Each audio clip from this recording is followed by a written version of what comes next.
ഒറ്റക്കിരുന്ന് പടച്ചവനോടുള്ള നിന്റെ മുനാജാത്തിന്റെ സുഖം നീ അനുഭവിച്ചാൽ പൊന്നുമോനെ സൃഷ്ടികളോട് നിനക്ക് താല്പര്യം കാണൂല. ഒറ്റക്കിരുന്ന് പടച്ചതമ്പുരാനുമായിട്ടുള്ള അഭിമുഖ സംഭാഷണത്തിന്റെ ലഹരി നുകർന്നാൽ ഒരിക്കൽ പോലും നിന്റെ ജീവിതത്തിൽ പടപ്പുകളോട് നിനക്ക് കൂടുതൽ അടുത്തിരിക്കണമെന്ന് കൊതി വരില്ല. ആളുകളിൽ നിന്ന് നീ ഒഴിഞ്ഞു മാറാനേ ശ്രമിക്കുകയുള്ളൂ. എന്തുകൊണ്ടാ? റബ്ബുമായിട്ടുള്ള നിന്റെ രഹസ്യബന്ധത്തിന്റെ സുഖമത്ര വലുതാ. അതുകൊണ്ടാണ് സഹോദരങ്ങളെ, മുൻഗാമികളായ മഹത്തുക്കളായ സാലിഹീങ്ങളായ സാത്വികരായ അല്ലാഹുവിന്റെ പരിശുദ്ധമായ ദീനിന്റെ മുൻഗാമികളായ അയിമ്മത്തുകള് ആളുകളുടെ കൂട്ടത്തിൽ നിന്ന് മാറിയിട്ട് ഒറ്റക്കിരുന്ന് റബ്ബിനെ പറ്റി ഓർത്തത് റജുലുൻ ദക്കറല്ലാഹ ഖാലിയൻ ഫഫാലത് ഐനാ. ആരോരുമില്ലാതെ ഒറ്റക്കിരുന്ന് പടച്ചവനെ ഓർത്തിട്ട് പൊട്ടിക്കരയുന്ന നേരങ്ങളെ സജലമാകുന്ന ഒരു തലമുറയ്ക്ക് നാളെ അല്ലാഹുവിന്റെ അർശിന്റെ സിംഹാസനത്തിന്റെ ശീതളഛായ നൽകുമെന്ന പ്രിയപ്പെട്ട സഹോദരങ്ങളെ, അല്ലാഹുവിനെ അറിഞ്ഞവര്, അവന്റെ ലദ്ദത്ത് മനസ്സിലാക്കിയവര്, അവനുമായിട്ടുള്ള സംഭാഷണത്തിന്റെ സുഖം ആസ്വദിച്ചവരുണ്ടല്ലോ, പിന്നെ ആളുകളുടെ ഇടയിൽ ഇരുന്ന് വരവാനവർക്ക് തയ്യാറാവൂല. ആളുകളുടെ ഇടയിൽ ഇരുന്നാൽ പലതും പറയേണ്ടി വരും. ഇതാവുമ്പോ ഒറ്റക്കിരിക്കുമ്പോ റബ്ബിന് ദിക്ർ ചെല്ലാം, അല്ലാഹയെ പറ്റി ഓർക്കാം. അങ്ങനെ വരുമ്പോ ആളുകൾ എന്ത് ചെയ്യും? പതുക്കെ ജനങ്ങളിൽ നിന്ന് അങ്ങോട്ട് മാറാൻ തുടങ്ങും. അങ്ങനെയാണ് അഹമ്മദ് മുസ്ലിയാർ എന്ന ഈ നാട്ടിൽ അന്ത്യവിശ്രമം കൊള്ളുന്ന ആ മഹാനായ 77 വർഷം കഴിഞ്ഞിട്ടും ഇന്ന് അദ്ദേഹത്തിനെ സ്മരിക്കുന്നത് എന്തുകൊണ്ടാണ്? അമ്മക്കൊന്നും അറിയില്ല. നമ്മളൊക്കെ എത്രയോ ഇരട്ടി വർഷങ്ങൾക്ക് മുമ്പ് മൺമറഞ്ഞു പോയ ആ ഒരു മനുഷ്യനെ പറ്റി ഇന്നും ഇവിടെ ഓർക്കുന്നത് എന്ന് പറയുന്നത് എന്തുകൊണ്ടാണ്? അങ്ങനെയാണ്. നമ്മളെ ജനങ്ങളെ വേണ്ടാന്ന് വെച്ചാൽ ജനങ്ങൾ നമ്മളെക്കാലം ഓർക്കും. ദുനിയാവ് നമുക്ക് വേണ്ടാന്ന് പറഞ്ഞാൽ ദുനിയാവ് പിന്നാലെ വരും. ദുനിയാവ് വേണമെന്ന് പറഞ്ഞ് അങ്ങോട്ട് പോയാൽ അതാണ് ഈ കള്ളിപ്പെണ്ണിന്റെ സ്വഭാവം. ഈ ദുനിയാവെന്ന് പറയുന്ന കള്ളിപ്പെണ്ണിന്റെ സ്വഭാവം എന്താണെന്നറിയോ? അങ്ങോട്ട് ചെല്ലാൻ പോയാൽ അത് തിരിഞ്ഞു നടന്നു കളയും. ദുഷ്ടശ്വാനനെ പോലെയാണ്. നമ്മൾ അങ്ങോട്ട് ചെല്ലുമ്പോ അത് അങ്ങോട്ട് നടക്കും. എന്നാൽ നമ്മൾ ഇങ്ങോട്ട് നടക്കാൻ വേണ്ടെന്ന് പറഞ്ഞ് നടന്നാലോ അത് പുറകെ വരും. പട്ടിയെ കണ്ടിട്ടില്ലേ? പട്ടി നമ്മൾ പോകുമ്പോ നമ്മുടെ പുറകെ വരും. ഒന്ന് തിരിഞ്ഞു നിന്ന് നോക്ക്, അപ്പൊ അത് തിരിച്ചങ്ങോട്ട് പോകും. ഇതാണ് ദുനിയാവ്. മഹാരഥന്മാരെ ദുനിയാവ് വേണ്ട എന്ന് പറഞ്ഞിട്ട് ദുനിയാവിന്റെ ശീതളിമയോട് വിട പറഞ്ഞിട്ട് പുറങ്കാല് കൊണ്ട് ചവിട്ടിയെറിഞ്ഞു. അവർക്ക് ദുനിയാവ് വേണ്ടെന്ന് വെച്ചപ്പോ ദുനിയാവ് പിന്നാലെ പോയി അവരുടെ. നമ്മൾ അങ്ങനെയാണ്. നമ്മൾ അല്ലാഹുവിലേക്ക് അടുക്കും തോറും എന്റെ പ്രിയപ്പെട്ടവരെ, അതിന്റെ ലദ്ദത്ത് നമ്മുടെ ഹൃദയത്തിലേക്ക് വന്നാൽ പടപ്പുകളോട് സമയം ചെലവഴിക്കാൻ നമ്മൾ തയ്യാറാവൂല. ഇത് അല്ലാഹ് ഉള്ളിലേക്ക് ഇറങ്ങാത്തത് കൊണ്ടാണ് ജനങ്ങളോടൊപ്പം കൂടിയിരുന്ന് നമ്മൾ ഫസാദും ഫിത്നയും പറയുന്നത്, ഞാനടക്കം. എന്തുകൊണ്ടാ? എന്റെ ഹൃദയത്തിൽ എന്റെ റബ്ബ് ഇറങ്ങിയിട്ടില്ല. അല്ലാഹു ഹൃദയത്തിലോട്ട് അങ്ങോട്ട് ഇറങ്ങണം. അതിന് ആദ്യം ഹൃദയത്തിൽ നിന്ന് തന്നിഷ്ടങ്ങളെ ഒന്ന് മാറ്റിവെക്കണം, തോന്നിയാസത്തെ ഒന്ന് മാറ്റിവെക്കണം. നമുക്ക് ഒരു അല്ലാഹ് എന്താ പറയുന്നത്? മുസ്ലിമീങ്ങളെ സംബന്ധിച്ചിടത്തോളം നിങ്ങളൊന്ന് ചിന്തിച്ചു നോക്കിയേ. ബഹുമാനപ്പെട്ട ഉസ്താദ് ഇവിടുത്തെ ഇമാമും മുദരിസുമാണ്. ഞാൻ ഉസ്താദിനെ ഉദാഹരണം പറഞ്ഞ് ഇനി ഒരു വസ്വാസം ഉണ്ടാക്കുന്നില്ല. ഞാനിപ്പോ സെൻട്രൽ ജുമാ മസ്ജിദിൽ ജുമാക്ക് മാത്രം പോകുന്ന ഒരാളാണ്. എന്റെ ജമാഅത്തിന്റെ കമ്മിറ്റി ഭാരവാഹികളൊക്കെ എന്റെ പുറകിൽ നിന്ന് കൈകെട്ടുകയാണ്. പ്രമാണിമാരുണ്ട്, പണക്കാരുണ്ട്, സാധാരണക്കാരുണ്ട്. ഞാൻ തല പൊക്കിയാലേ അവര് റുക്കോയിന്ന് തല പൊക്കൂ. ഞാൻ ചിന്തിക്കുകയാണ്, എന്നാ ഒരു 2 മിനിറ്റൂടെ അവന്മാരെല്ലാം കിടക്കട്ടെ എന്ന് പറഞ്ഞാൽ അവരങ്ങനെ കിടക്കും. അവിടെ എടാ, ഞാൻ തല പൊക്കിയാലേ കൂടെ എന്നാ എന്റെ കയ്യിൽ നിന്നാണ് ഇവര് ശമ്പളം വാങ്ങുന്നത് എന്ന് പ്രസിഡന്റ് ചിന്തിച്ചാൽ ഒന്നും പറ്റില്ല. അവിടെ കിടന്നേ പറ്റൂ.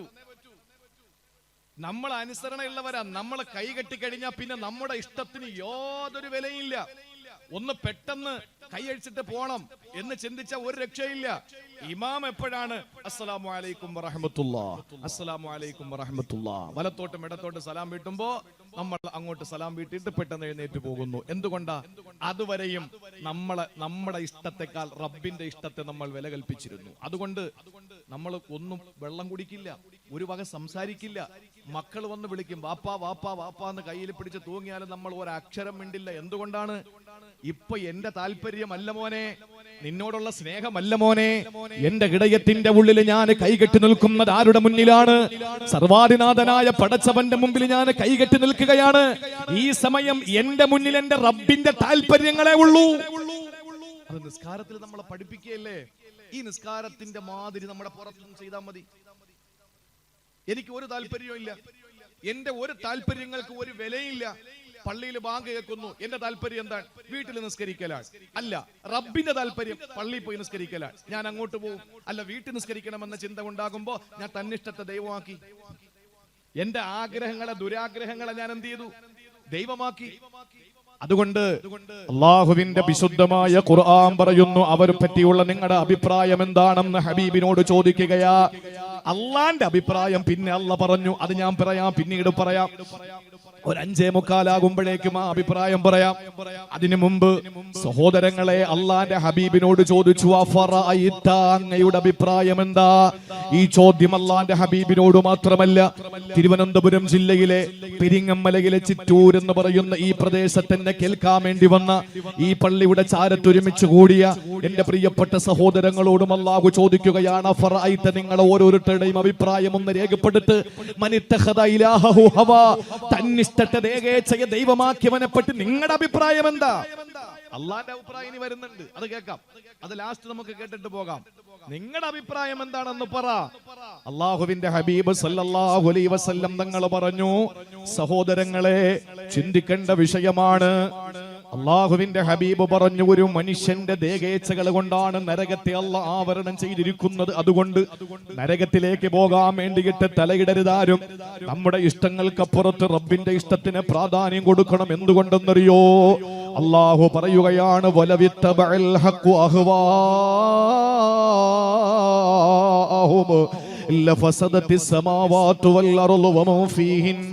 അല്ലാഹു സൂറത്തുൽ മുഅ്മിനൂൻ എന്ന അധ്യായത്തിലൂടെ നമ്മെ പഠിപ്പിക്കുകയാണ്, യാഥാർത്ഥ്യവും സത്യസന്ധമായ വസ്തുതകളെല്ലാം ശരീരയിച്ഛയെ തോന്നിയാസത്തെ പിൻപറ്റാൻ നിന്നാൽ, ഹക്കുണ്ടല്ലോ, സത്യസന്ധതയുണ്ടല്ലോ, യാഥാർത്ഥ്യമുണ്ടല്ലോ, അതെല്ലാം തന്നിഷ്ടങ്ങളെ തോന്നിയാസങ്ങളെ പിൻപറ്റാൻ നിന്നാൽ എന്താ സംഭവിക്കുന്നതെന്നറിയോ? ലഫസദത്തിസ് സമാവാ, 7 ആകാശങ്ങളുടെ തകർച്ചയാണ്. 7 ആകാശങ്ങൾ നാശം വിതക്കുന്നതാ. ഭൂമി നാശം വിതയ്ക്കുന്നതാണ്. ആകാശത്തിന്റെ ചുവട്ടിലെ ഭൂമിയുടെ മുകളിൽ സർവചരാചരങ്ങളും നാശം വിതയ്ക്കുന്നതാ. സഹോദരങ്ങളെ, അള്ളാന്റെ ഇഷ്ടത്തിനപ്പുറത്ത് നമ്മുടെ ഇഷ്ടം നമ്മൾ തിരഞ്ഞെടുത്തപ്പോ അള്ളാഹ് ഒരു ചെറിയ ടെസ്റ്റ് ഡോസ് നടത്തിയല്ലോ, ഇല്ലേ? ഒരു ചെറിയ ടെസ്റ്റ് ഡോസ്. അത്തർ കച്ചവടക്കാരന്റെ മുന്നിൽ അത്തർ വാങ്ങാൻ ചെല്ലുമ്പോ കൊടത്തോടെ തലയെ കമഴ്ത്തി തരില്ല. പിന്നെ ചെയ്യുന്ന എന്താ? ഒരു ചെറിയ കോലിൽ തൊട്ടിട്ട് കൈയുടെ ഈ ഭാഗത്ത് തൊട്ട് തന്നിട്ട് മണത്ത് നോക്ക്, കൊള്ളാമോ? ആ, ഉണ്ടെങ്കിൽ ബാക്കി എന്റെ ഇഷ്ടം പോലെ ഇരിപ്പുണ്ട്. 3 മില്ലി വേണോ, 6 മില്ലി വേണോ, 12 മില്ലി വേണോ, വലുത് വേണോ? ഇതൊക്കെ റബ്ബിന്റെ, നമ്മുടെ ഈ അത്തർ കച്ചവടക്കാരന്റെ കയ്യിൽ സ്റ്റോക്കാ. അല്ലാഹു തആല ഒരു ചെറിയ ടെസ്റ്റ് ഡോസ് ഒന്നിങ്ങനെ നുള്ളി എറിഞ്ഞു. വുഹാനിലെ മീൻ കച്ചവടക്കാരിയുടെ മീൻ കൊട്ടയിലേക്ക് ഒരൊറ്റ ഏറ്. അതിൽ നിന്ന് ലോകം മുഴുവനും വറങ്ങലിച്ചു. ലോക പോലീസ് ചമഞ്ഞിരുന്ന കോടീശ്വരനായ വംശവെറിയനായ കോടിപതിയായിരുന്ന ഡൊണാൾഡ് ട്രംപ് പോലും ഇന്ത്യ മഹാരാജ്യമെന്ന ദാരിദ്ര്യത്തിന്റെ കയ്പ് നീര് കുടിക്കുന്ന ഈ രാജ്യത്തെ ഭരണാധിപനോട് പറഞ്ഞു, എലിപ്പനിയുടെ ഗുളിക തന്നില്ലെങ്കിൽ യുദ്ധപ്രഖ്യാപനം ഉണ്ടാകുമെന്ന്. പേടിച്ചിവിടുന്ന് ഫ്ലൈറ്റിൽ എലിപ്പനിയുടെ ഗുളിക കയറ്റി അയച്ചു കൊടുത്തു. ആലോചിച്ചു നോക്ക്. ലോകമടക്കി ഭരിക്കുന്ന, ലോക പോലീസ് ചമയുന്ന അമേരിക്കൻ പ്രസിഡന്റ് പോലും ഭയന്നു വറച്ചു. വൈറ്റ് ഹൗസ് എത്രയോ കിലോമീറ്ററിന്റെ അപ്പുറത്തൂടെ ഒരു പക്ഷിക്ക് പറക്കാനുള്ള സ്വാതന്ത്ര്യമില്ല. വൈറ്റ് ഹൗസിന്റെ മുകളിലൂടെ ഒരു പറവയ്ക്ക് പറന്നുയരാനുള്ള സ്വാതന്ത്ര്യമില്ല. അതിനെ എല്ലാം കൃത്യമായി, വളരെ കൃത്യമായി അതിനെ സെൻസറുകൾ ഉപയോഗിച്ചുകൊണ്ട് അതിനെ നിർവീര്യമാക്കിക്കൊണ്ടിരിക്കുകയാണ്. ഒരു പക്ഷിക്ക് പറക്കാൻ പറ്റില്ല.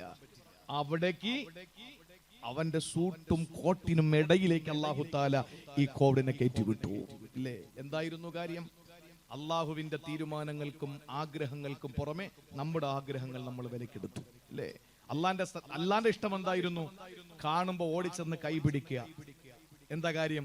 എങ്ങനെയെങ്കിലും നമ്മളെ ഈ കഴുകിയിട്ട് റബ്ബ് ഒന്ന് സ്വർഗത്തിൽ കയറ്റാനുള്ള ശ്രമമാണ് അവൻ നടത്തുന്നത്. നമ്മളാണെങ്കിലോ, നീ എങ്ങനെയൊക്കെ നോക്കിയാലും ഞങ്ങൾ കയറൂല പടച്ചോനെന്നും പറഞ്ഞ് നമ്മൾ തിരിച്ചു നടക്കുക. എങ്ങനെയെങ്കിലും, ഞാനിപ്പോ ബഹുമാനപ്പെട്ട ഉസ്താദിന്റെ കയ്യിലേക്ക് ചേർത്ത് പിടിച്ചാൽ 20 വിരലായി. ഉസ്താദിന് 10, എനിക്കും 10.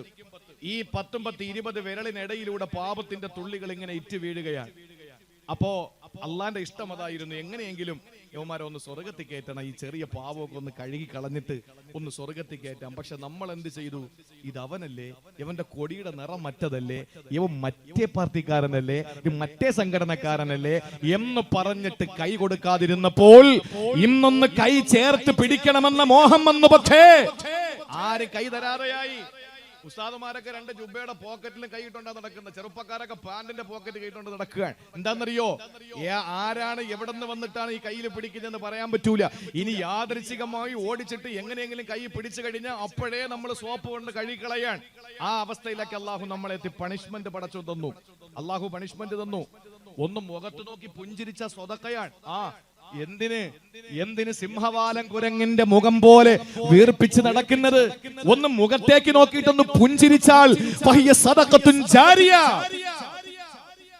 നിനക്ക് ജാരിയായ ഒരു സ്വതക്കയാണെന്ന് ഹബീബ് പഠിപ്പിച്ചു. ഇല്ല, മുഖം കാണുമ്പോ തല തിരിച്ചു നടന്നു. ഇന്നൊന്ന് ചിരിക്കണമെന്ന് വല്ലാത്തൊരു മോഹമുണ്ട്. പക്ഷെ അള്ളാഹു മാസ്ക് വെച്ചങ്ങ് അടച്ചു കളഞ്ഞു. കാണാൻ പറ്റൂല. മിമ്പറിൽ നിന്നുകൊണ്ട് മെഹ്റാബിനകത്ത് കയറിയിട്ട് ഇമാമ് പറഞ്ഞു, ഇസ്തഖീമു വഅ്തദിലു സവ്വു സുഫൂഫക്കും എന്ന് പറഞ്ഞിട്ട് നിങ്ങൾ സഫുകൾ അടുത്തടുത്ത് നിൽക്കൂ എന്നൊക്കെ പറഞ്ഞപ്പോ അടുത്ത് നിൽക്കുന്നവന്റെ മുഖത്ത് നോക്കി ഇവൻ മറ്റോനാ, എന്നാ പിന്നെ കാലിച്ചിരി ചേർത്ത് വെച്ചാലും പറഞ്ഞ് ചൊതുങ്ങി നിന്നു. എങ്ങോട്ട് ചേർന്ന് നിൽക്കാനുള്ള മനസ്സുണ്ടായില്ല. അപ്പൊ എന്താ അള്ളാഹു സംഭവിച്ചത്? ഇപ്പോ എല്ലാ പള്ളിയിലും ഒരൊറ്റ കലണ്ടർ കാണാനില്ല, എല്ലാ നമ്പരും വെട്ടി തറയൊട്ടിച്ചിരിക്കാൻ. 1, 2, 3, 4 ആകെ വലിയ പള്ളിയാണ്. 10,000 സ്ക്വയർ ഫീറ്റ് ഉള്ള 2,000 സ്ക്വയർ ഫീറ്റ് ഉള്ള പള്ളികളിൽ ആകെ നിൽക്കുന്നത് 4-5 പേരാക്കി മാറ്റി. അടുത്ത് നിൽക്കണമെന്ന് മോഹമുണ്ട്, പക്ഷെ ഇപ്പൊ നടക്കുന്നില്ല. ഇതാണ് റബ്ബിന്റെ പണി. എന്തിനാ നമ്മുടെ ഇഷ്ടങ്ങൾക്ക് വില കൽപ്പിക്കുന്നത്? നമ്മൾ വില കൽപ്പിക്കേണ്ടത് ആരുടെ ഇഷ്ടത്തിനാണ്? എന്റെ നാഥന്റെ വിലയാണ്, എന്റെ നാഥന്റെ തീരുമാനമാണ്. അതുകൊണ്ടാണ് പറയുന്നത് തന്നിഷ്ടങ്ങളുടെ പിന്നാലെ യാഥാർത്ഥ്യങ്ങൾ, സത്യസന്ധമായ അവസ്ഥകളല്ല, തന്നിഷ്ടത്തിന്റെ പിന്നാലെ പോയ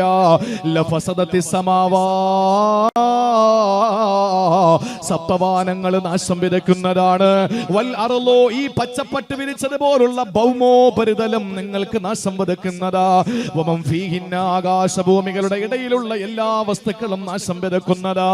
എന്റെ സഹോദരങ്ങളെ, നിങ്ങൾക്കറിയോ മഹാനായ സയ്യിദുനാ അലി റളിയല്ലാഹു തആല അൻഹു പറഞ്ഞതെന്തെന്നറിയോ? അലി റളിയല്ലാഹു തആല അൻഹു ഒരവസരത്തിൽ തന്റെ പ്രഭാഷണ മധ്യേ പറഞ്ഞതെന്താ? ഇന്ന അഖ്വഫ മാ തഖഫഫു അലൈക്കും, ഏറ്റവും കൂടുതൽ നിങ്ങളുടെ വിഷയത്തിൽ ഞാൻ നിങ്ങളിൽ ഭയപ്പെടുന്നത് ഏതെന്നറിയോ? നമ്മുടെ വിഷയത്തിൽ അലി റളിയല്ലാഹു അൻഹു ഭയപ്പെട്ടതേതാ? അലി റളിയല്ലാഹു അൻഹു നമ്മുടെ വിഷയത്തിൽ ഏറ്റവും കൂടുതൽ ഭയപ്പെട്ടത് 2 കാര്യങ്ങളാണ് ഏറ്റവും കൂടുതൽ ഭയപ്പെട്ടത്. അതിൽ ഒന്നാമത്തേതെന്നറിയോ? തൂലുൽ അമലി, ആഗ്രഹങ്ങളാണ്. മനുഷ്യന്റെ ആഗ്രഹങ്ങൾ എപ്പോഴും യുവത്വം പ്രാപിച്ചിരിക്കും. ആള് പ്രായം ചെന്ന് വൃദ്ധനായി വാർദ്ധക്യത്തിന്റെ പടുംകുഴിയിലേക്ക് എത്തപ്പെട്ടു. അവന്റെ പുരികം പോലും നരച്ചുപോയി. പക്ഷേ അവന്റെ ആഗ്രഹങ്ങൾക്ക് ഇന്ന് കൗമാര പ്രായമാണെന്ന് നബി മുഹമ്മദ് മുസ്തഫ. അത് യൗവനദശയിലാണെന്ന് നബി മുഹമ്മദ് മുസ്തഫ. അവന്റെ ആഗ്രഹങ്ങൾക്ക് ഒരിക്കലും വാർദ്ധക്യം വരില്ല. സഹോദരങ്ങളെ, രണ്ടാമത്തേത് വത്തിബാഉൽ ഹവാ, അവന്റെ ദുരാഗ്രഹങ്ങളാണ്. അവന്റെ തന്നിഷ്ടങ്ങളോടുള്ള അവന്റെ ആഗ്രഹമാണ്, അടങ്ങാത്ത അഭിനിവേശമാണ്. എന്നിട്ട് അലി റളിയല്ലാഹു അൻഹു പറഞ്ഞതെന്തെന്നറിയോ?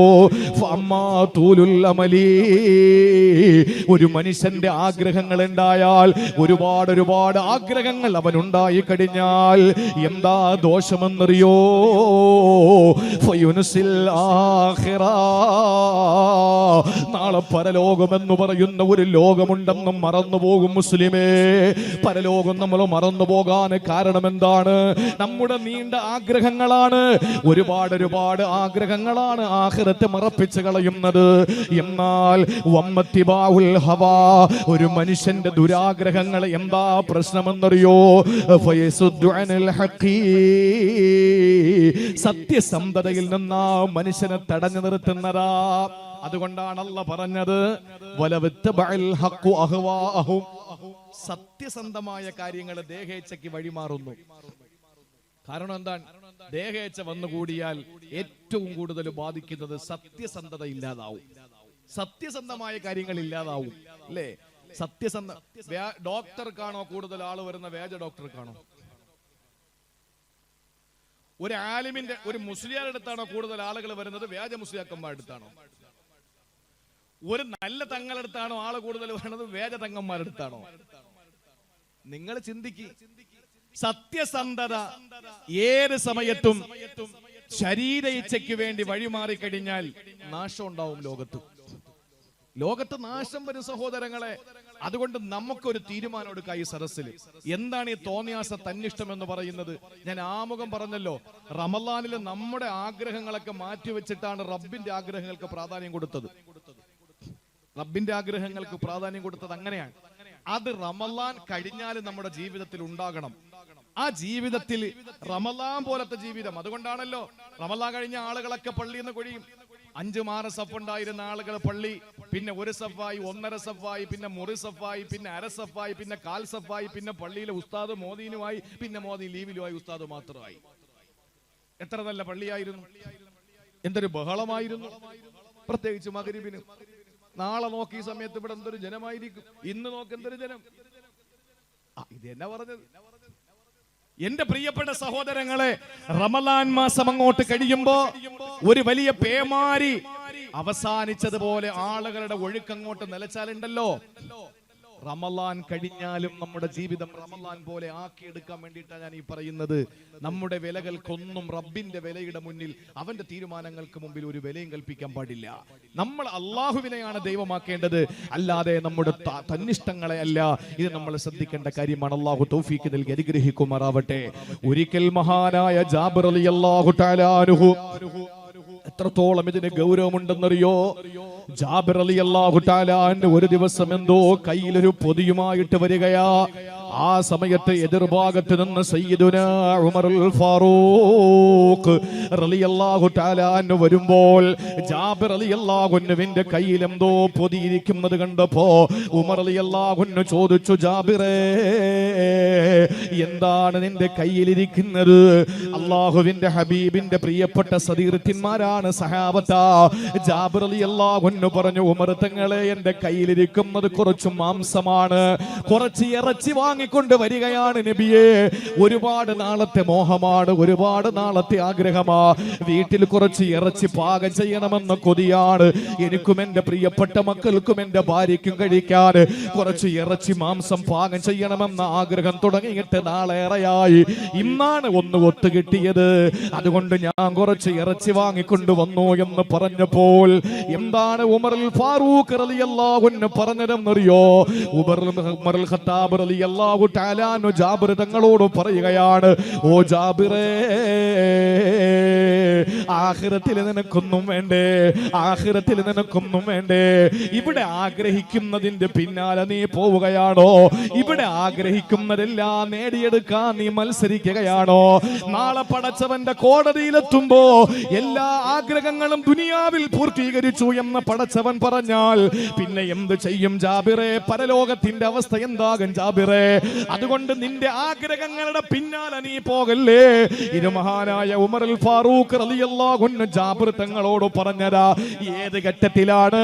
നമ്മൾ കഴിക്കുന്നത് പോലെ സുലഭമായി സുഭിക്ഷമായ ഭക്ഷണമുള്ള സമയത്തല്ല.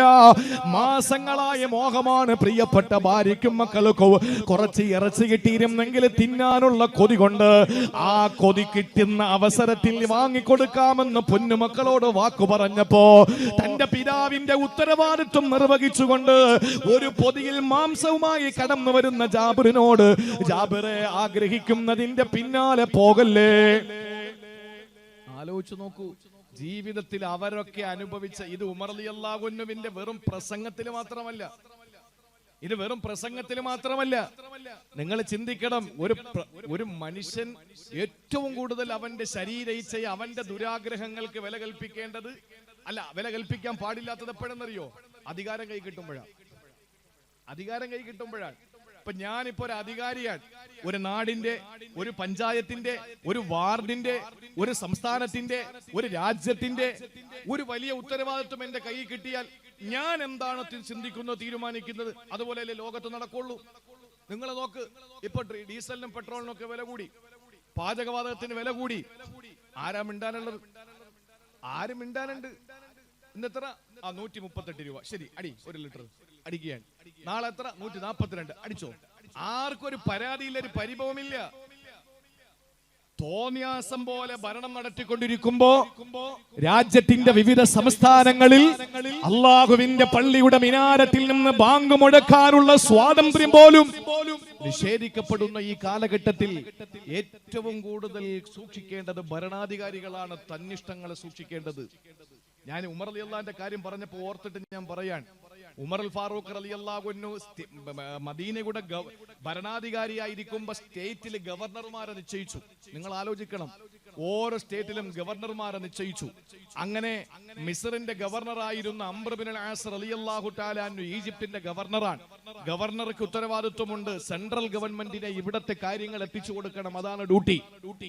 അപ്പൊ ആ ഡ്യൂട്ടി നിർവഹിച്ചുകൊണ്ട് അംർ ബിൻ അൽ ആസ് റളിയല്ലാഹു തആല അൻഹു നിയമിക്കുന്നതിന് മുമ്പ് മറ്റൊരു ഗവർണറെ മദീനയുടെ ഭരണാധികാരി ഉമർ അൽ ഫാറൂഖ് റളിയല്ലാഹു അൻഹു നിയമിച്ചു. നിങ്ങൾ ആലോചിക്കണം, ഉമർ റളിയല്ലാഹു അൻഹുവിന്റെ അടുക്കൽ ഒരു പരാതി എത്തി. ഉമർ റളിയല്ലാഹു അൻഹു പരാതിയെ പറ്റി പഠിക്കാൻ തീരുമാനിച്ചു. അങ്ങനെ പരാതി പഠിച്ചപ്പോൾ അത് ശരിയാണെന്ന് ബോധ്യപ്പെട്ടപ്പോൾ ഗവർണറെ സ്ഥലം മാറ്റം ചെയ്തു, നീക്കം ചെയ്തു. സ്ഥലം മാറ്റമല്ല, നീക്കം ചെയ്തു. ഇനി നീ ഗവർണറായിട്ട് ഇരിക്കരുത്. അദ്ദേഹം ചോദിച്ചു, എന്ത് തെറ്റാണെന്ന് എനിക്ക് അറിയേണ്ട ബാധ്യത എനിക്കുണ്ട്. എന്നെ ഗവർണർ സ്ഥാനത്ത് നിന്ന് മാറ്റുന്നത് എന്തിനാണെന്ന് അറിയേണ്ട ഉത്തരവാദിത്വം എനിക്കുണ്ട്. ഇല്ലെങ്കിൽ നാളെ ഞാൻ റബ്ബിന്റെ മുന്നിൽ പറയുമെന്ന് പറഞ്ഞപ്പോ ഉമർ തങ്ങളെ റബ്ബെന്ന് കേട്ട പിന്നെ വേറെ അപ്പീലൊന്നും ഇല്ലല്ലോ. ഉമർ റളിയല്ലാഹു അൻഹു പറഞ്ഞു, പറയാം, ഒറ്റ കാരണമേ ഉള്ളൂ നിന്നെ ഞാൻ ഗവർണർ സ്ഥാനത്ത് നിന്ന് മാറ്റാൻ കാരണം. എന്താണ്? നീ നിന്റെ മക്കൾക്ക് മുത്തം കൊടുക്കുന്നില്ല, അത്ര തന്നെ. സുബ്ഹാനല്ലാഹ്. ഇന്നുള്ള ഭരണാധികാരികളുടെ അടുത്തെങ്ങാനും ഇത് പറഞ്ഞാൽ മനസ്സിലാവോ? നീ നിന്റെ മക്കൾക്ക് ചുംബനം കൊടുക്കുന്നില്ല, അതാണ് പരാതി. അതും ഭരണവും തമ്മിൽ എന്താ ബന്ധം? ഉമർ റളിയല്ലാഹു അൻഹു പറഞ്ഞു, ദീർഘവീക്ഷണത്തോടെ പറഞ്ഞു, സഹോദരാ, സ്വന്തം മകനെ ചുംബിക്കാത്തവന് എങ്ങനെയാണ് ആരാന്റെ മക്കളോട് കരുണ കാണിക്കുക? സ്വന്തം മകനെ ചുംബിക്കാത്തവൻ എങ്ങനെയാണ് അയൽപക്കത്തുള്ള മക്കളോട് കരുണ കാണിക്കുക?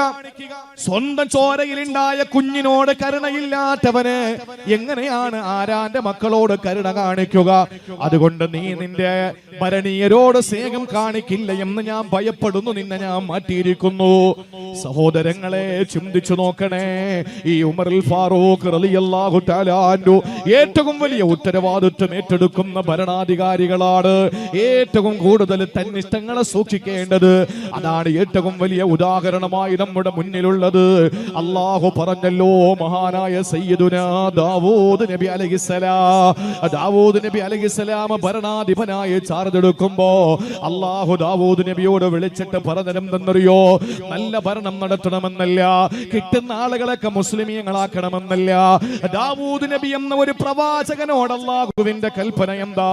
സൂറത്ത് സ്വാദിലൂടെ അല്ലാഹു പറഞ്ഞല്ലോ, യാ ദാവൂദ് ഇന്നാ ജഅൽനാക ഖലീഫതൻ ഫിൽ അർള് ഫഹ്കും ബൈനൻ നാസി ബിൽ ഹഖ് വലാ തത്തബിഇൽ ഹവാ. ദാവൂദ് നബിയെ, ഇന്നാ ജഅൽനാക ഖലീഫതൻ ഫിൽ അർള്, നിങ്ങളെ ഞാൻ ഭൂമിയുടെ ഖലീഫയാക്കിയിരിക്കുകയാണ്, എന്റെ പ്രതിനിധിയാക്കിയിരിക്കുകയാണ്. ഭരണം നടത്തേണ്ടത് നിങ്ങളാ. പക്ഷേ നിങ്ങൾ സൂക്ഷിക്കേണ്ട രണ്ട് കാര്യങ്ങളുണ്ട്. എന്തെന്നറിയോ? ഫഹ്കും ബൈനൻ നാസി ബിൽ ഹഖ്, ഒന്ന് ജനങ്ങളോട് നീതിപൂർവ്വം നിങ്ങൾ വിധി നടപ്പിലാക്കുക, നീതിയുടെ പക്ഷത്ത് നിങ്ങൾ നിൽക്കണേ ദാവൂദ് നബിയെ. രണ്ടാമത്തേത് വലാ തത്തബിഇൽ ഹവാ, തന്നിഷ്ടങ്ങൾക്ക് പിന്നാലെ പോകല്ലേ. ജനങ്ങളുടെ ഉദ്ദേശം നിങ്ങൾ മനസ്സിലാക്കണം, ജനങ്ങളുടെ ക്ഷേമം നിങ്ങൾ മനസ്സിലാക്കണം, ജനങ്ങളുടെ താല്പര്യം കൂടി നിങ്ങൾ വില കൽപ്പിക്കണേ. അല്ലാതെ നിങ്ങളുടെ ഇഷ്ടത്തിനൊട്ട് നിങ്ങൾ പ്രവർത്തിക്കല്ലേ. അങ്ങനെയാണെങ്കിൽ അല്ലാഹു കാണിച്ചു തന്ന സൽപന്താവിൽ നിന്ന് നിങ്ങൾ വിദൂരത്തായി പോകും നബിയെ. സഹോദരങ്ങളെ, സൂക്ഷിക്കണേ. അതാണ് മഹാനായ ഉമർ അൽ ഫാറൂഖ് തങ്ങൾ ജാബിർ തങ്ങളോട് പറഞ്ഞത്.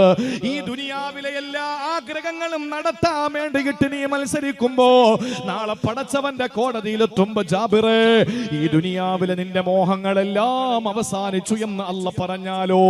ഇതൊരിക്കലും ഈ മഹാനായ ഉമർ തങ്ങളുടെ പ്രസംഗം മാത്രമായിരുന്നില്ല, പ്രാക്ടിക്കലായി ഉമർ റളിയല്ലാഹു അൻഹു കാണിച്ചു കൊടുത്തു. ഉമർ റളിയല്ലാഹു അൻഹു പ്രാക്ടിക്കലായി കാണിച്ചു കൊടുക്കുന്ന ആളായിരുന്നു. നിങ്ങൾക്കറിയോ, ഒരു ദിവസം മഹാനായ ഉമർ അൽ ഫാറൂഖ് റളിയല്ലാഹു റളിയല്ലാഹു തആല അൻഹു ഒരു സദ്യ ഉണ്ടാക്കിയിട്ട് ക്ഷണിച്ചു. ആരെയെന്നറിയോ?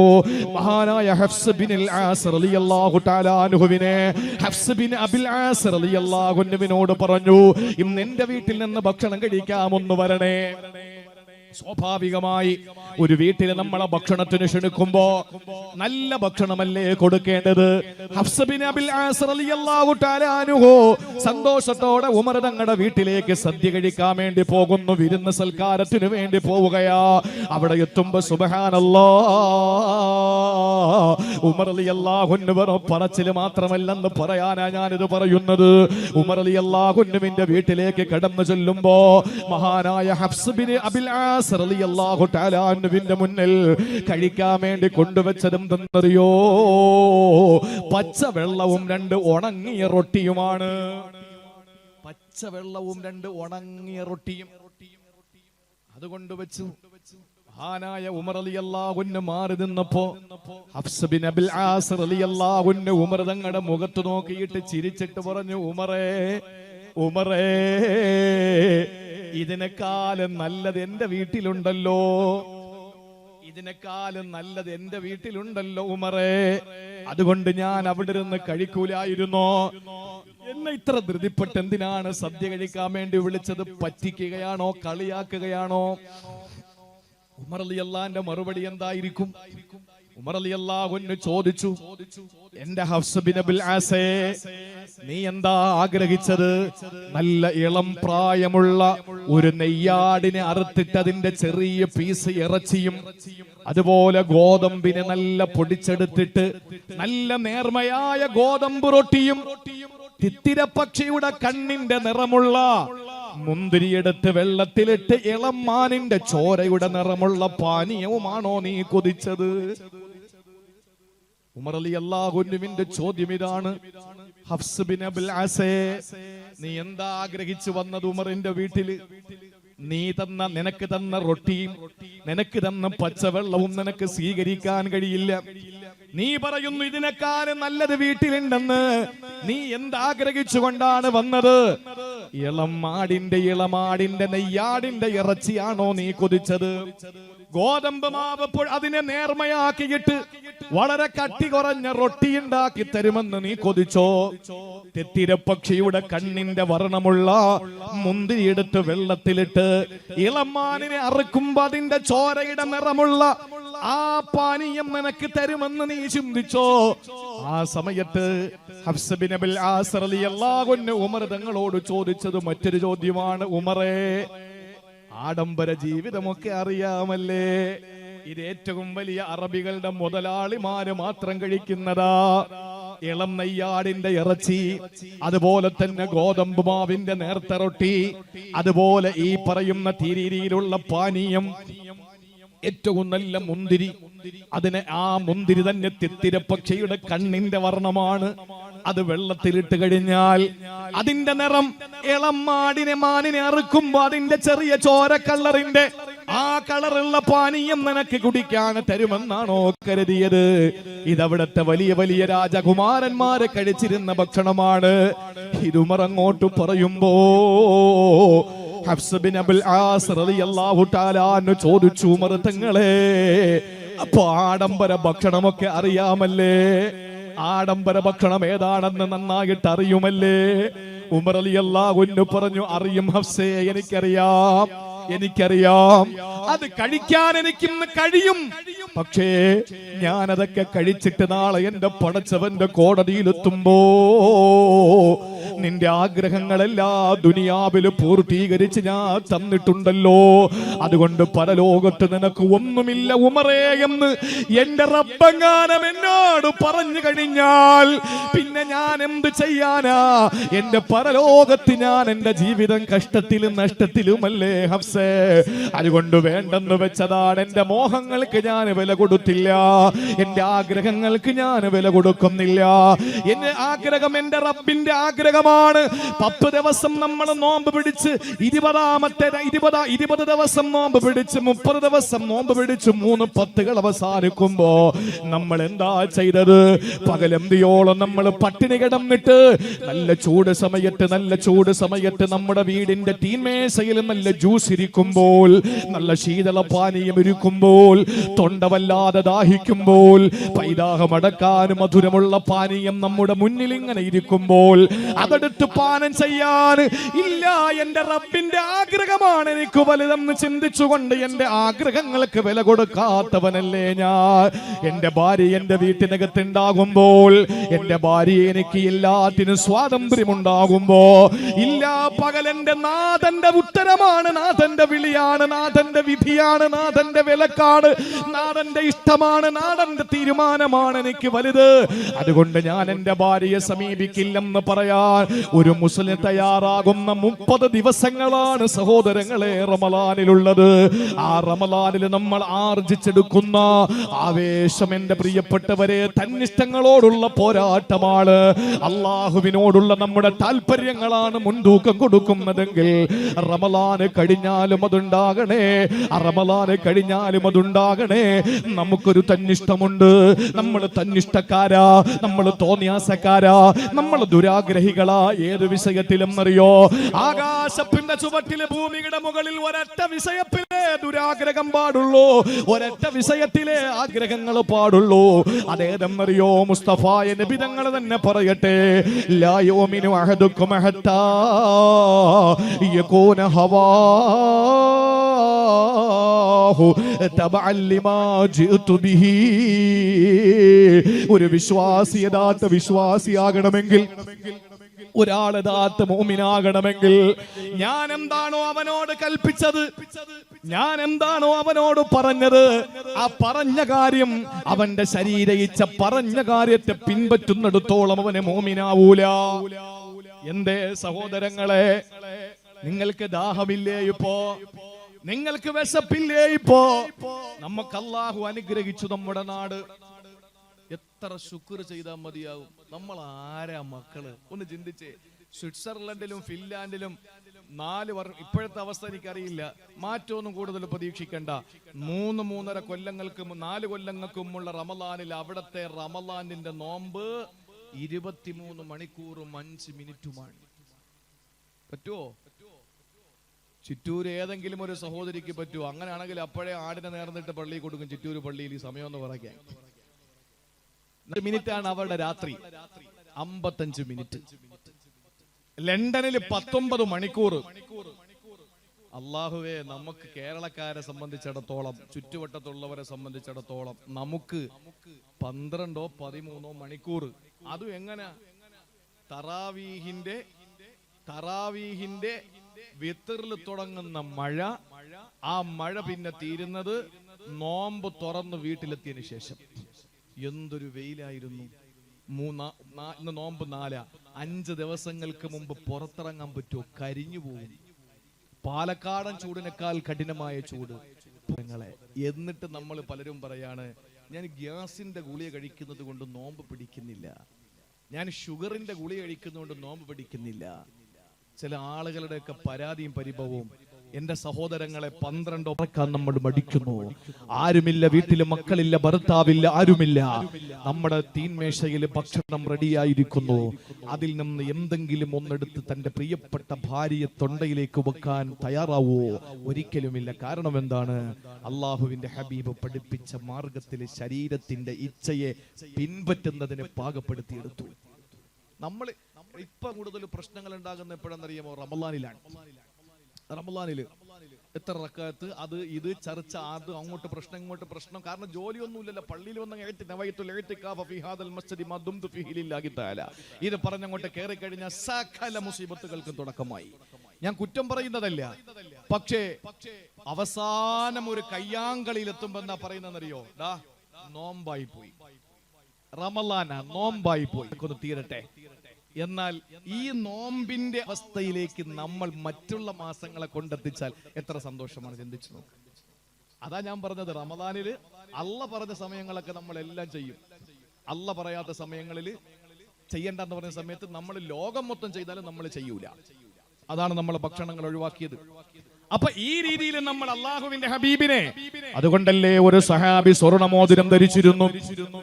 സ്വർണമോതിരം ധരിച്ചിരുന്ന സഹിട്ടാരംഭ പൂവായ നബി തങ്ങൾ പറഞ്ഞു, ഏ പ്രിയപ്പെട്ട സഹോദരാ, നീ നരകത്തിന്റെ ഒരു ചെറിയ കട്ടയാണ്, നരകത്തിന്റെ ഒരു ചെറിയ തീക്കട്ടയാണ് വിരലിട്ടിരിക്കുന്നത്. സുബ്ഹാനല്ലാഹ്, ആ മനുഷ്യനത് ഊരിയിട്ടൊരൊറ്റയേറ അല്ലാഹുവിന്റെ ഹബീബ് അങ്ങ് പോയി.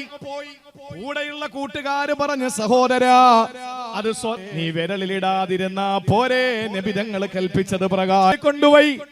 ആ മനുഷ്യൻ പറഞ്ഞത് എന്താണ്? ലാ വല്ലാഹ്, പടച്ചവനാണ്, ഞാനത് ചെയ്യൂല. ലാ ആഖിദു അബദാ വഖദ് തറഹു റസൂലുള്ളാഹ്,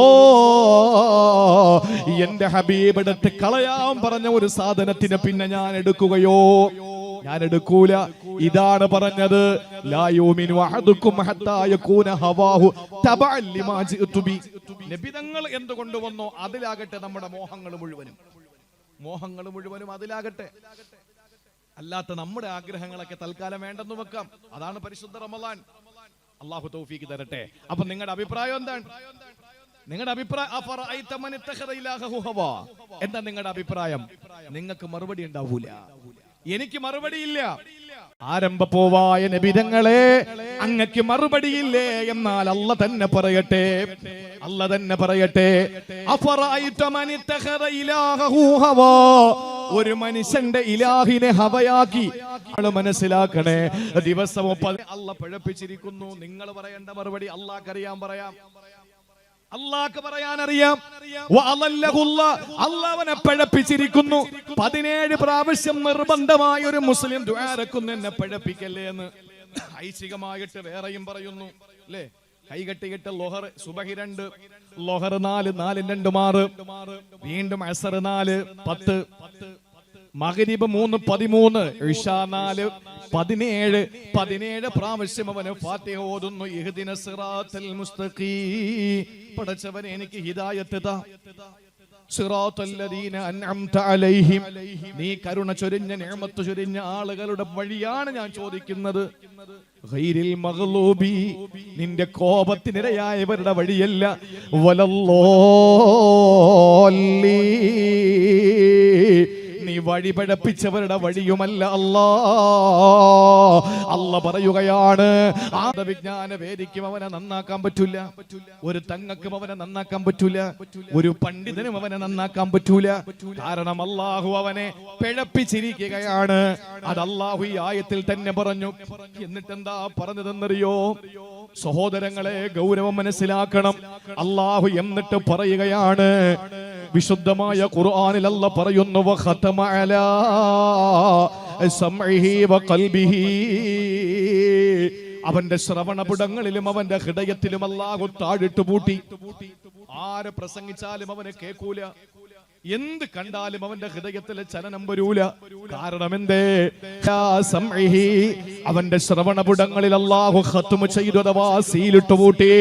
വഖൽബിഹി, അവന്റെ ഹൃദയത്തെ അല്ലാഹു താഴിട്ട് പൂട്ടി. വജഅല ബസരിഹി ഗിശാവാ, അവന്റെ കണ്ണുകളിൽ അല്ലാഹു വലിയ ഒരു മൂടി വെച്ച് പൂട്ടി വെച്ചു.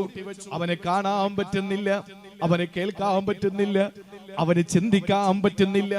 കാണാത്ത, കേൾക്കാത്ത, ചിന്തിക്കാത്ത മനുഷ്യനെ അല്ലാഹു ഖുർആനിലെ പരിചയപ്പെടുത്തിയത് ഉലൈക കല്ലനആം, അവന് നാൽക്കാലികളെ പോലെയാണ്.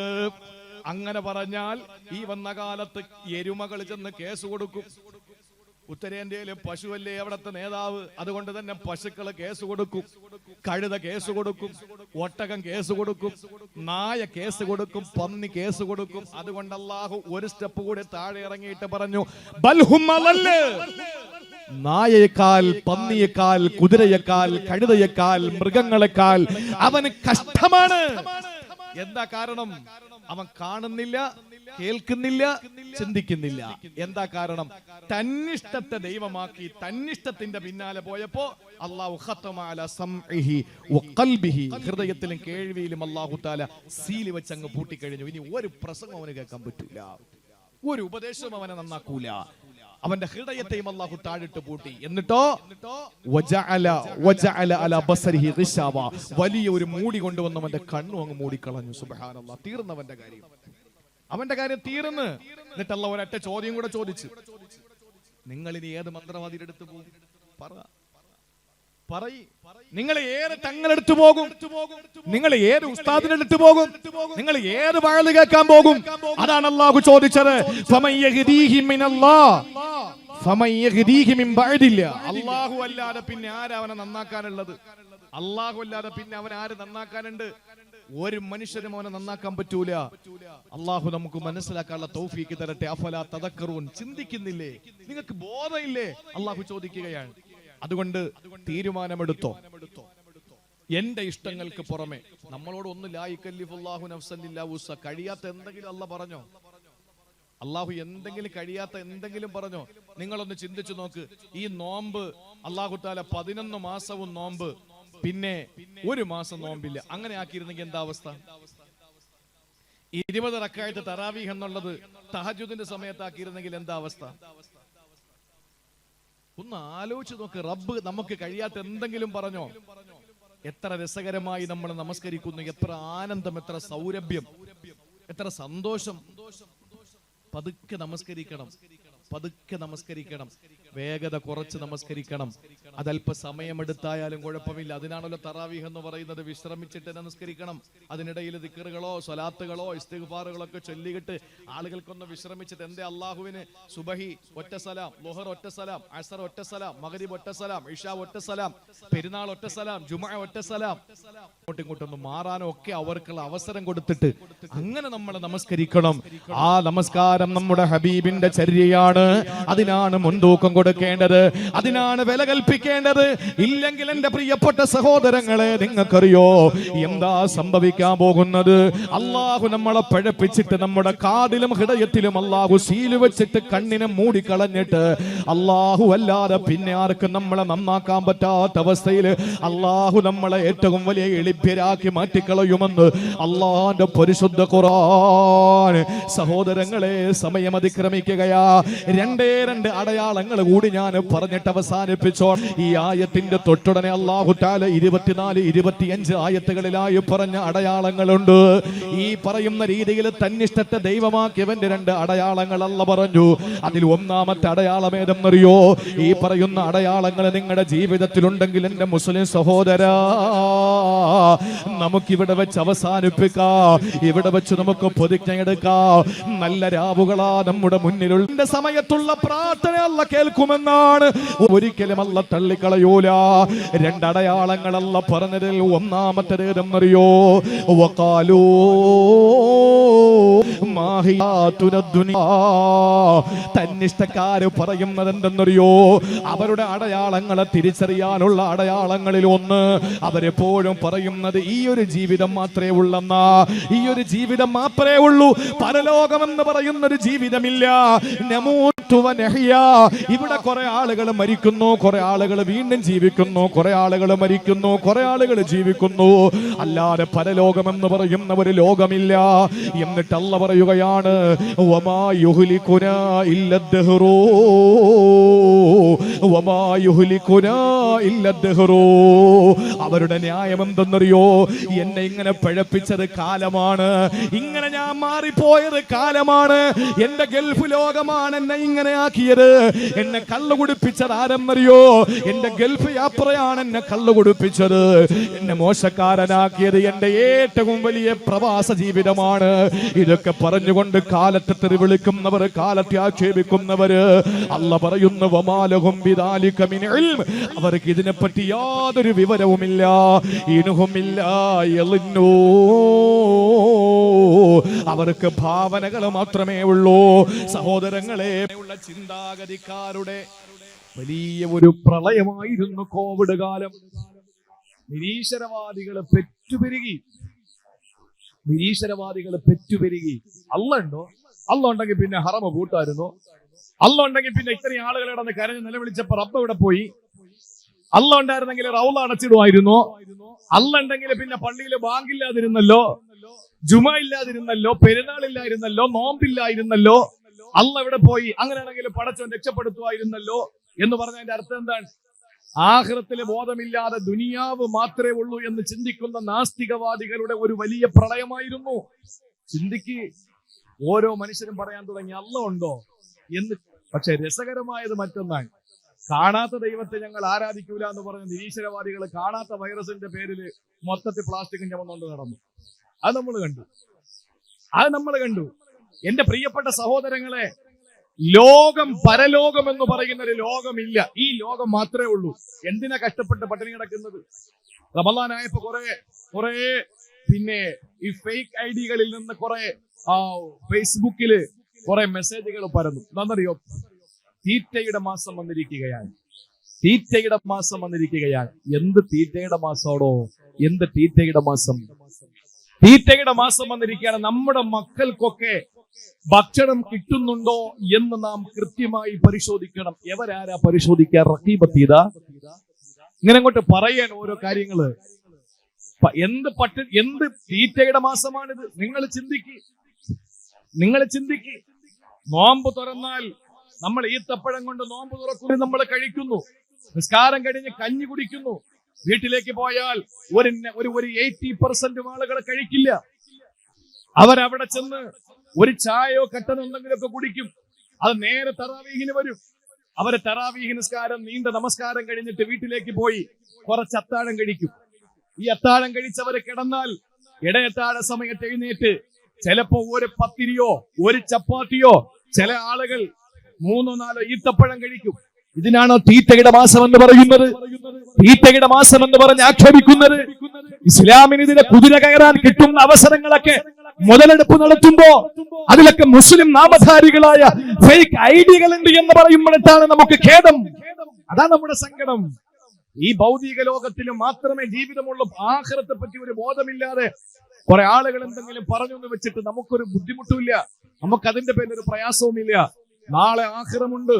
ഇല്ലെങ്കിൽ നിങ്ങൾ ചിന്തിക്ക്, ഇവിടെ മട്ടം കിട്ടാത്തതിന്റെ പേരില് സ്വന്തം മോനെയും മരുമോളെ 2 കുട്ടികളെയും നിഷ്ഠൂരമായി ചുട്ടുകൊന്ന ഒരു കിളവൻ, അയാൾ എത്ര തവണ ചുട്ടുകൊല്ലണം?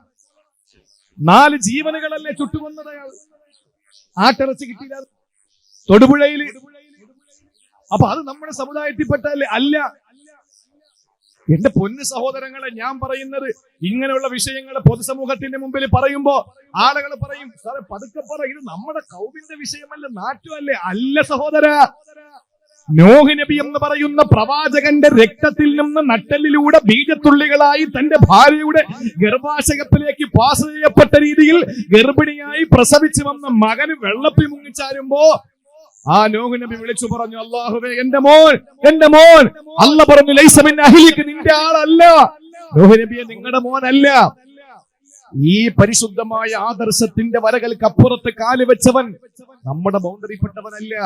അതുകൊണ്ട് തൊടുപുഴയിലെ ആ കിളവനുണ്ടല്ലോ, മട്ടം കിട്ടാത്തതിന്റെ പേരിൽ പാവപ്പെട്ട പൊന്നുമോനെയും ഭാര്യയെയും 2 പേരക്കുട്ടികളെയും ചുട്ടുകൊന്ന അവന് നമ്മുടെ കൗമല്ല. തട്ടിപ്പ് നടത്തുന്നവൻ നമ്മുടെ അങ്ങനെ ആരിഫ് മുഹമ്മദ് അഷ്റഫുൽ ഖൽക്കിന്റെ പേര്, പിന്നെ ഖാൻ. എത്ര നല്ല പേരാ. എന്റെ പ്രിയപ്പെട്ട സഹോദര, പേരിൽ ഒരു കാര്യമില്ല, പേരിലൊന്നും ഒരു കാര്യമില്ല, വേഷത്തിലും ഒരു കാര്യമില്ല. ഇസ്ലാമിന്റെ സങ്കല്പങ്ങൾ, ഇസ്ലാമിന്റെ തീരുമാനങ്ങൾ, ഇസ്ലാമിന്റെ നിയമങ്ങൾ അനുസരിച്ച് ജീവിക്കുന്നവനെ ഈ ബൗണ്ടറിയിലുള്ളൂ, അല്ലാത്തവനൊക്കെ പുറത്താ. അതുകൊണ്ട് അയാളെ എത്ര തവണ ചുട്ടുകൊല്ലണം? 4 ജീവനല്ലേ കൊന്നത്. അപ്പൊ 4 തവണ ചുട്ടുകൊല്ലണ്ടേ? ഈ ഭൂമിയിൽ അങ്ങനെ നടക്കുവോ? ആദ്യം കാല് ചുട്ട്, പിന്നെ കൈ ചുട്ട്, പിന്നെ വലത്തെ കൈ ചുട്ട്, പിന്നെ ഇടത്തെ കൈ ചുട്ട നീതിയാവോ? ഇല്ല. 4 തവണ ചുട്ടുകൊല്ലണമെങ്കിൽ നാളെ ആഖിറമെന്ന ലോകത്തെ കഴിയോ?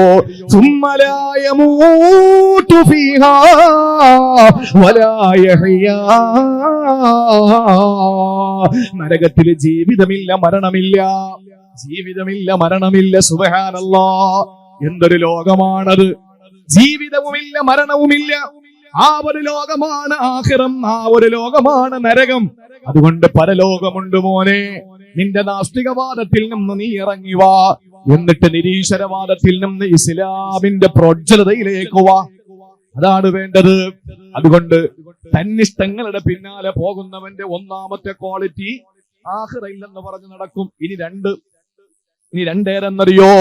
വഇദാ തുത്ലാ അലൈഹിം ആയാതുനാ ബയ്യിനാ മാ കാന ഹുജ്ജതുഹും ഇല്ലാ അൻ ഖാലൂ യഅ്തു ബിആബാഇനാ ഇൻ കുന്തും സാദിഖീൻ. ഖുർആനിന്റെ ആയത്തോതി ആരെങ്കിലും എന്തെങ്കിലും പറഞ്ഞാൽ പറയും, ഓ നീ പറയുന്നത് ശരിയാണെങ്കിൽ കാര്യം ചെയ്, മരിച്ച ആളെയൊക്കെ ഒന്ന് ജീവിപ്പിക്കും. ഇതിന്റെ വേറൊരു വെർഷൻ ഉണ്ട്. എന്താണെന്നറിയോ? പുതിയൊരു ന്യൂ വെർഷൻ. എന്താണെന്നറിയോ? മരിച്ചു പോയവരെ ജീവിപ്പിച്ചു കൊണ്ടുവാ, എങ്കിൽ ഞാനത് വിശ്വസിക്കാം എന്ന് പറയുന്നതിന്റെ ഒരു ന്യൂ വെർഷനാണ് എന്ത് കുഴിന്ന് വാപ്പ് എണീറ്റ് വന്നാൽ പോലും ഞാൻ കേൾക്കൂല. കുഴിന്ന് നിന്റെ വാപ്പ എണീറ്റ് വന്നാൽ പോലും ഞാൻ അനുസരിക്കൂല. ഇതാണ് തന്നിഷ്ടക്കാരന്റെ രണ്ടാമത്തെ അടയാളം എന്ന് വിശുദ്ധ ഖുർആൻ സൂറത്തുൽ ജാസിയ ആയത്ത് 25. അള്ളാഹു മനസ്സിലാക്കാനുള്ള തൗഫീഖ് തരട്ടെ. അതുകൊണ്ട് ഈ റമദാനിൽ നമ്മൾ ആവേശത്തോടെ ഏറ്റെടുത്ത ഈ പരിശുദ്ധമായ ഈ ഒരു ശരീരയിച്ഛയോടുള്ള നമ്മുടെ പോരാട്ടം, അത് റമദാൻ കഴിഞ്ഞാലും അത് തുടർന്നുകൊണ്ടേ ഇരിക്കട്ടെ. ഈ സാധുവിനും അതിന്റെ ഭാഗ്യം അള്ളാഹു തരട്ടെ എന്ന് ആത്മാർത്ഥമായി ദുആ രക്കുകയാണ്.